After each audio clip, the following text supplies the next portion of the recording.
Assalamualaikum warahmatullahi wabarakatuh. Waalaikumsalam warahmatullahi wabarakatuh. Alhamdulillah dikir nafas tadi ya satu session setengah jam sudah selesai. Suasana alam semesta ini sedang sangat cerah sekali.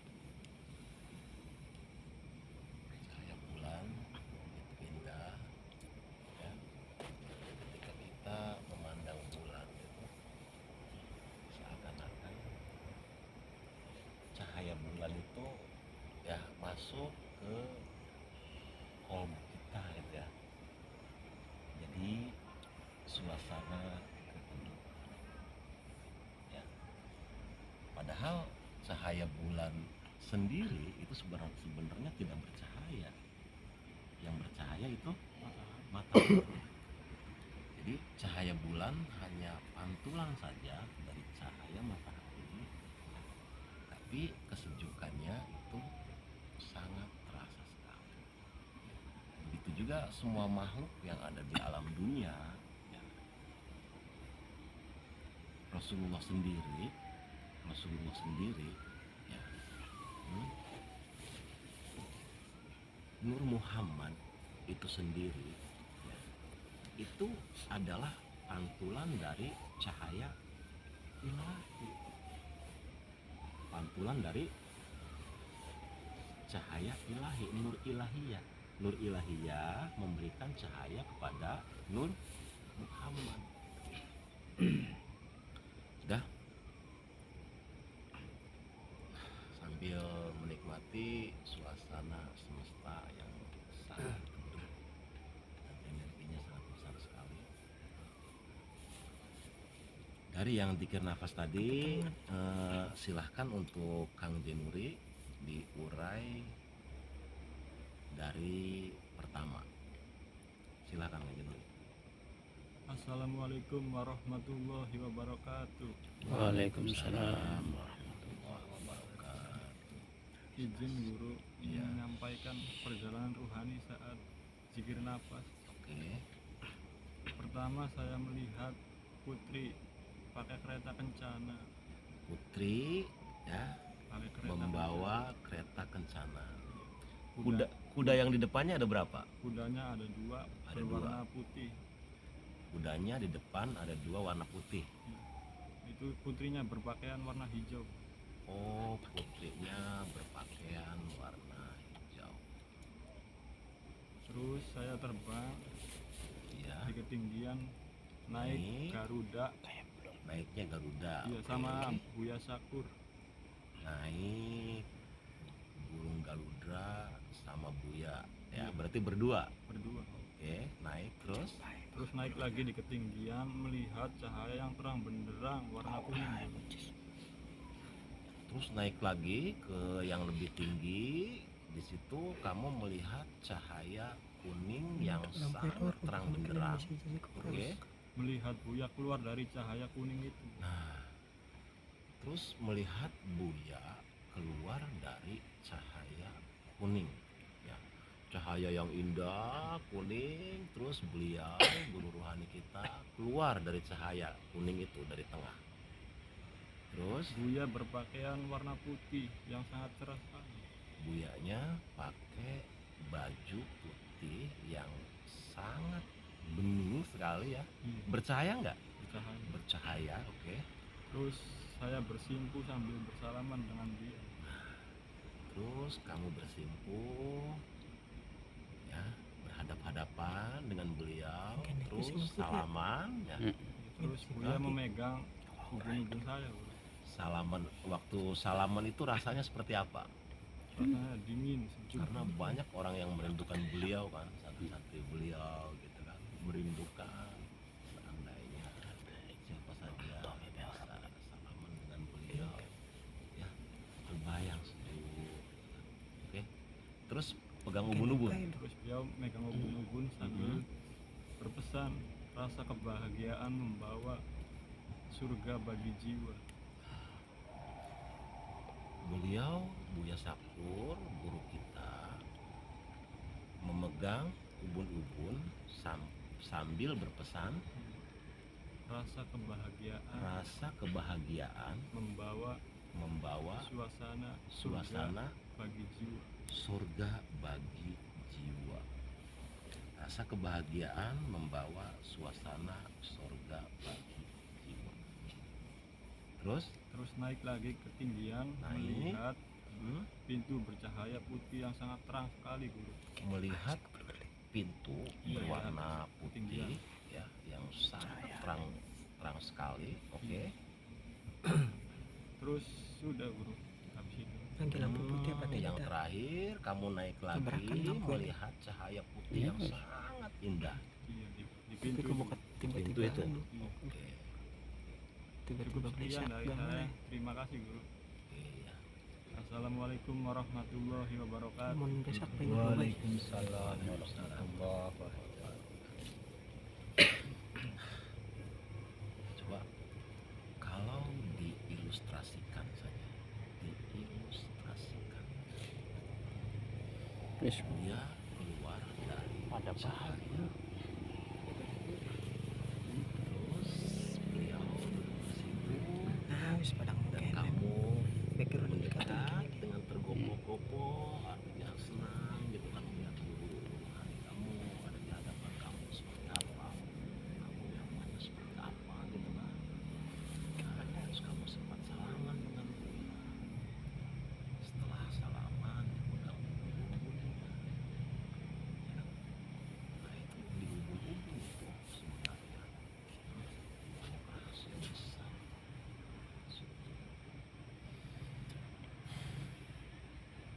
Yang selama ini masih menjadi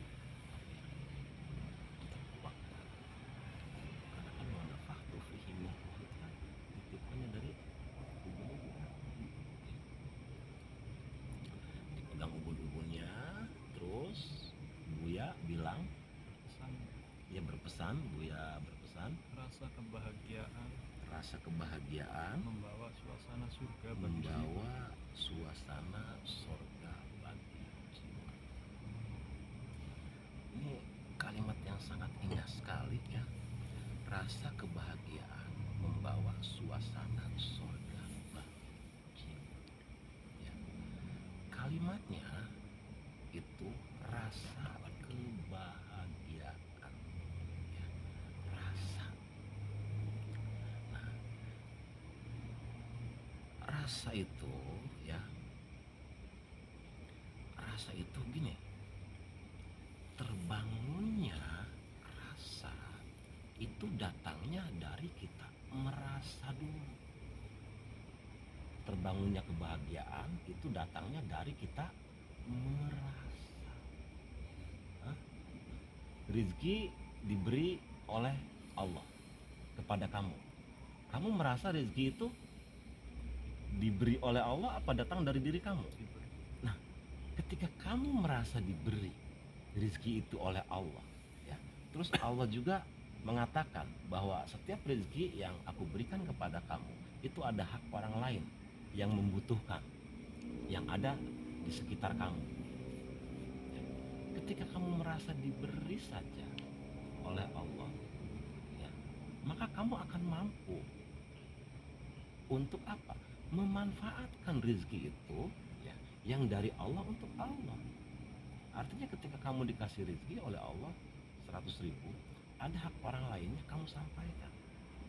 Nah, rasa itu terbangun dari apa? Dari karena kita telah banyak bermanfaat, kita banyak memberikan kebaikan. Nah, rasa itu dibentuknya dari merasa diberi oleh Allah. Nah, ketika dari 100.000 itu yang untuk Allahnya sudah kamu kasih ya ke orang yang membutuhkan, ya sisanya untuk kamu bahagia nggak memanfaatkan rezeki ini? Bahagia kan? Diri sendiri bahagia dan bisa membahagiakan orang lain. Nah, rasa itu dari merasa dulu, merasa diberi. Oke? Nah, lanjut.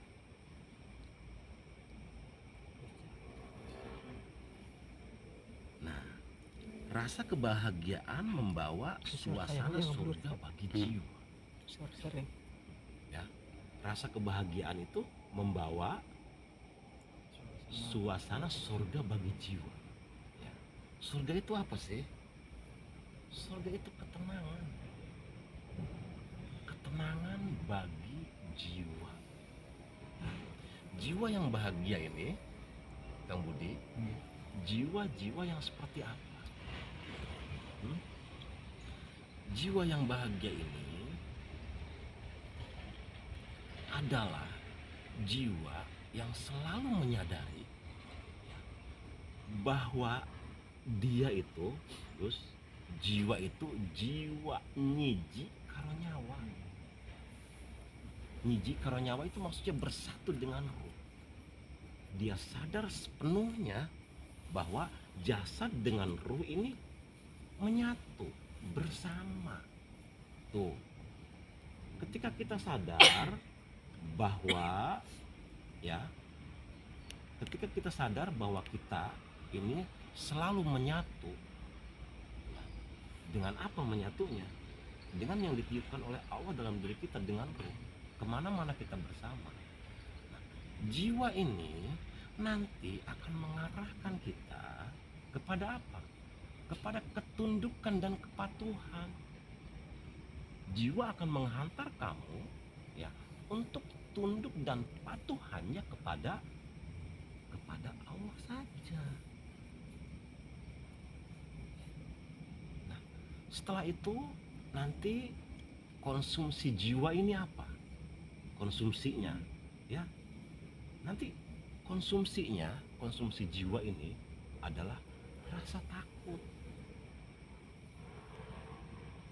Rasa takut itu adalah celah untuk menyuburkan jiwa ini. Dari rasa takut yang kita hadapi, kita masuk ke situ, terus rasa takut ini takut apapun gitu ya, artinya kita selesaikan. Nah, setelah selesai ketakutan dalam hidup ini kita jalani gitu kan, ketakutan sudah selesai, baru jiwa ini bahagia, tumbuh gitu. Ya, ada keuntungannya Allah membuat neraka. Artinya apa? Untuk supaya kita takut melakukan kemaksiatan. Supaya kita takut melakukan kemaksiatan. Jadi supaya pada wudiga, supaya apa? Aja ngelakoni kemaksiatan. Karena setiap apapun yang kita tabur itu mesti kita nanti akan menuai. Apa yang kita tabur itu yang akan kita tuai. Ketika kita menjahati orang lain, kejahatan itu akan kembali ke diri enggak? Kembali ke diri. Nah, ketika kejahatan itu kembali ke diri, tanpa kita sadari kita membentuk neraka dalam diri. Kalau kita menebarkan kebaikan, yang datang apa? Kebaikan. Nah, sadar tabur tuai. Nah, ketika sedikit demi sedikit rasa takut menjalani kehidupan ini, artinya terbuka lebar, baru jiwa ini tenang. Jiwa ini sudah menjadi surga bagi diri kita. Nah, cara untuk menenangkan jiwa supaya jiwa ini damai, banyak cara. Satu di antaranya banyak berpuasa. Di antaranya banyak berpuasa, menahan tidur, diam, dan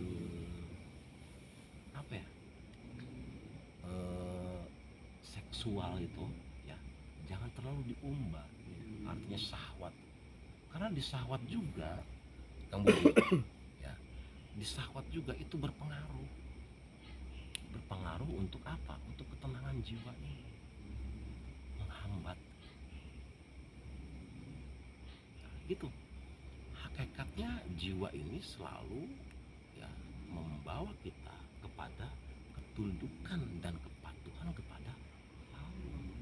Kalau kita tunduk dan patuh kepada Allah, kira-kira tenang gak jiwa kita? Nah, seperti itu.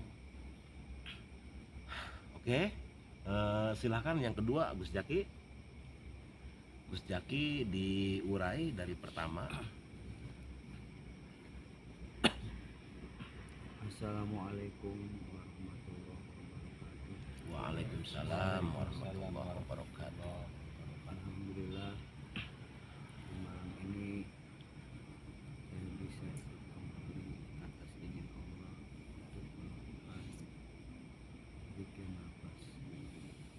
Ya, Di zikir nafas kali ini alhamdulillah pengalaman spiritual saya dibawa ke alam-alam yang belum saya masuki sebelumnya. iya, luar biasa. Iya. Namun tadi sebelum saya masuki alam-alam yang lain, Iya. saya bertemu dengan guru rohani saya, Iya. beliau Buya Safwan Yasin. Tuh. Ketemu sama Buya. Saya dipanggil di suatu tempat, entah di mana tempatnya, ya. Iya. Saya dipanggil, saya Hmm. masuk ke ruangan itu, ruangannya gelap gulita. Ruangannya gelap. Oke. Setelah saya masuk, duduk, kemudian Buya menyalakan sebuah lampu. Buya menyalakan sebuah lilin. Oke. Terus Saya berhadapan, duduk berhadapan dengan beliau. duduk berhadapan-hadapan. Karena ada lilin jadi jelas tuh Mm-mm. wajah beliau yang nggak bisa dibayangkan. Oke. Teduh ya. Adem. Terus Beliau sempat berpesan beberapa kalimat. ya. Pertama, beliau mengatakan kepada saya, Ya. Tuhan itu menciptakan manusia itu semuanya ingin agar mereka berbahagia. Dari sudut pandang manapun Tuhan ingin menginginkan manusia itu berbahagia. Allah itu ingin semua makhluk hidup bahagia dari sudut pandang manapun. Maka utamakanlah dulu kebahagiaan orang lain. Maka utamakanlah dulu kebahagiaan orang lain. Kemudian setelah itu kita tiba-tiba saya dibawa lagi ke suatu ruangan oleh Buya, namun di situ berbeda. Ruangannya bercahaya. Ruangannya bercahaya. menerang. Hmm. Ada kalimat lagi di situ. Beliau berpesan, Ya. manusia itu makhluk bercahaya. Maka tebarkanlah cahaya yang ada di dalam dirimu ke seluruh semesta. Apa tadi kalimatnya, Mas? Manusia itu makhluk Manusia itu makhluk cahaya, maka tebarkanlah tebarkanlah cahaya yang ada di dalam dirimu ke cahaya yang ada seluruh dalam alam dirimu semesta. kepada alam semesta ini. Oke. Di situ saya sempat ingin berdiri, tapi Mhm. Buya melarang Hmm. pakai bahasa Jawa. Kok aja garap lima dikit si Cimani. Kok aja gerek lu nggak dikit? Mana? Ini jangan ini dulu. Apa lu nggak tuh? Jangan berangkat dulu gitu ya. Oke. Terus? Di situ ada pesan tinggalnya, Hmm. Energi. manusia Hmm.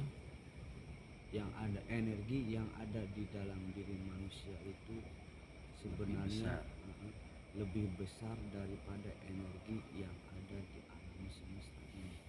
Energi manusia itu lebih besar daripada energi yang ada di semesta. Oke. Maka tebarkanlah energi itu ke seluruh alam semesta. Maka tebarkanlah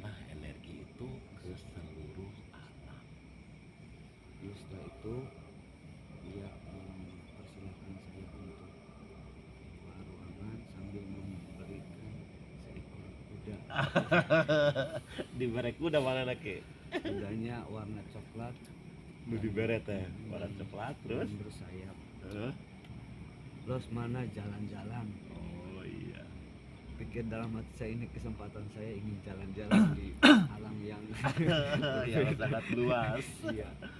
Oke. Di situ saya naik kuda itu terbang Sus. masuk ke alam, nggak tahu alam di mana, yang pasti di situ ada masuk ke sebuah hutan. Iya. Di situ ada penduduknya itu semuanya berpakaian warna coklat. Oh, penduduknya warna coklat pakainya. Terus saya masuk, setiap saya bertemu dengan penghuni tempat itu, semuanya seperti menunduk pada saya gitu. Ya, nggak Iya. apa-apa. Terus saya berjalan, ketemu lagi dengan penghuni yang lain sama seperti yang pertama. Terus kemudian saya bertemu di situ ada sebuah peperangan. Penduduk di situ ada seperti peperangan. Terus saya bertanya, perang apa ini? Ini katanya salah satu penduduk situ berkata sedang memperebutkan kebaikan. Memperebutkan kebaikan. Bukan kebaikan. Terus saya masuk di situ ke dalam peperangan itu. Iya, Masuk ke dalam masuk. peperangan itu saya sempat melerai orang, dua kubu yang berperang. Ini sebenarnya kebaikan apa yang diperebutkan? Ya, mereka berkata bahwasanya kami yang lebih baik, yang satu ini kami lebih baik. Iya. Jadi saya berkata di situ, kebaikan yang kamu perebutkan itu sebenarnya tidak ada kebaikan, karena orang yang baik, orang yang benar itu selalu mengalah, selalu merasa bersalah, selalu merasa tidak benar. Maksudnya Iya, kalau orang benar ngerasanya nggak benar, orang nggak benar ngerasanya ya, benar gitu. Oke. kemudian nggak tahu gitu, seolah-olah mereka tersadar, oh iya. Terus nggak tahu, saya pergi dari peperangan itu, sepertinya mereka semua berdamai. Terus saya sempat terbang dan waktunya keburu Baru selesai. bikin di season Oke, kedua. wah itu urayanya keren Semoga banget ya. bisa dilanjut. Itu sekian dari saya. Wassalamualaikum warahmatullahi wabarakatuh. Waalaikumsalam warahmatullahi wabarakatuh. Ya cukup Panjang. dua aja dulu ya. Uray. Ketemu Tadi dulu. itu saya tertarik di terakhir ya, yang ini yang apa? Yang ada Perang. dua kubu berperang itu, Iya. ya. Kebaikan. Terus ditanya ini sedang perang apa gitu. Ternyata di dalamnya itu peperangan ya antar kubu, di mana ya di dua kubu ini ya merasa lebih baik Iya. gitu. Artinya umpamanya saya merasa lebih baik daripada kamu banyak salahnya gitu kan, yang bener saya, ayo gitu kan. Nah itu menarik sekali gitu, karena memang di realita ya itu seperti itu gitu. Kalau di kajian Buya ya cap kecap gitu, artinya komunitas itu ya gue gitu, komunitas yang nomor satu gitu. Dan ketika kita merasa bahwa kita kualitas yang nomor satu, ya kita menyalahkan orang lain, dan selalu seperti itu. Nah di penghujungnya tadi kalimatnya ya, kalau orang yang benar itu ya di kubu manapun, orang yang benar itu ya, ciri-ciri orang yang benar itu Kang Budi ya, dia benar tapi dia tidak memaksakan orang lain harus sama persis seperti dirinya gitu. Di situ Golongannya ya. kelebihannya. Sebaik apapun ketika dia memaksakan orang lain ya harus sama dengan dirinya, yaitu namanya bukan kebenaran. Karena apa? Orang benar itu kemudian dimanapun itu pasti mengalah. Ciri-cirinya orang benar itu mengalah. Tapi ciri-cirinya orang salah bertahan untuk merasa Kebenarannya. menjadi orang paling benar. Gitu. Bedanya situ ya. Bedanya di situ. Bedanya gitu.